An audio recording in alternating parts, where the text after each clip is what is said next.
Oh, hi! Good morning! You might wondering where's the summary, but don't you worry cause I'm here. I am Sir JM.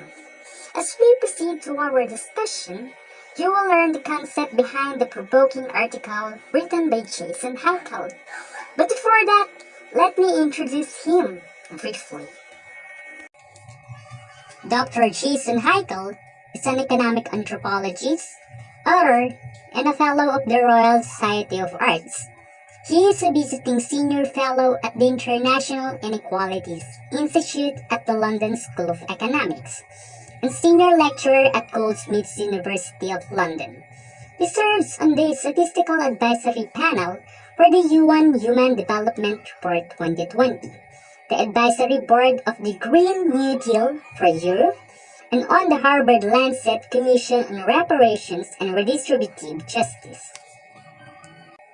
Dr. Jason Hickel's research focuses on global inequality, political economy, post-development, and ecological economics, which are the primary subjects on his books as well as in his article in which we're going to discuss.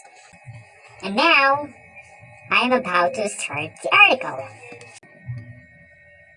Forget developing poor countries, it's time to de-develop rich countries by Jason Hickel.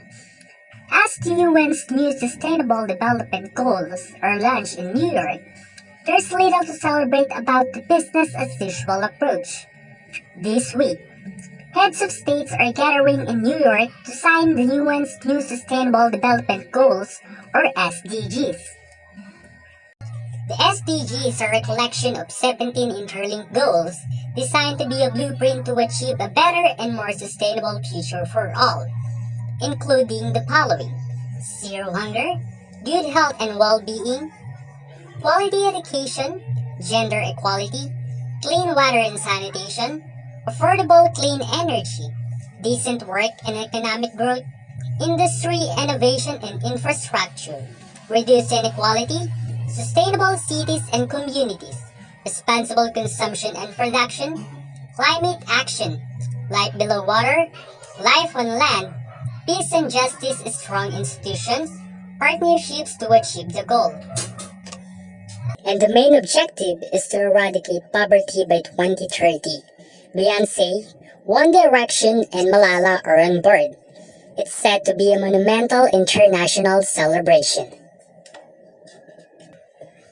Given all the fanfare, one might think the SDGs are about to offer a fresh plan for how to save the world.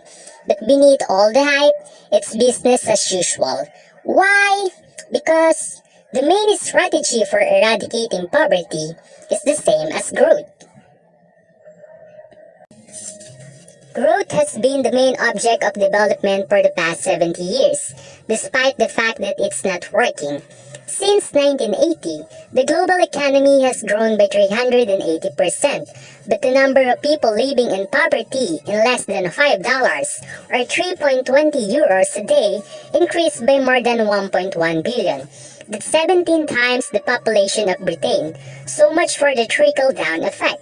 Trickle-down effect is an economic system in which the poorest gradually benefit as a result of the increasing wealth of the richest. Orthodox economists insist that all we need is yet more growth. More progressive types tells us that we need to shift some of the yields of growth from the richer segments of the population to the poorer ones, evening things out a bit. Neither approach is adequate. Why? Because even at current levels of average global consumption, we are overshooting our planet's biocapacity by more than 50% each year. In other words, growth isn't an option anymore, because we have grown too much. Scientists are now telling us that we are blowing past planetary boundaries at breakneck speed. And the hard truth is that this global crisis is due almost entirely to overconsumption in rich countries. Overconsumption will lead in a reduction in the planet's carrying capacity, and excessive unstable consumption will exceed the long-term ecological overshoot. So that's all from a portion in the article. The remaining portion will be discussed by Miss Thea and Mr. Angelo. But before I end, let me leave a quotation coming from Kofi Annan. Our biggest challenge in this new century is to take an idea that seems abstract, sustainable development, and turn it into a reality for all the world's people. Once again, I am Sir JM, saying have a great day and goodbye.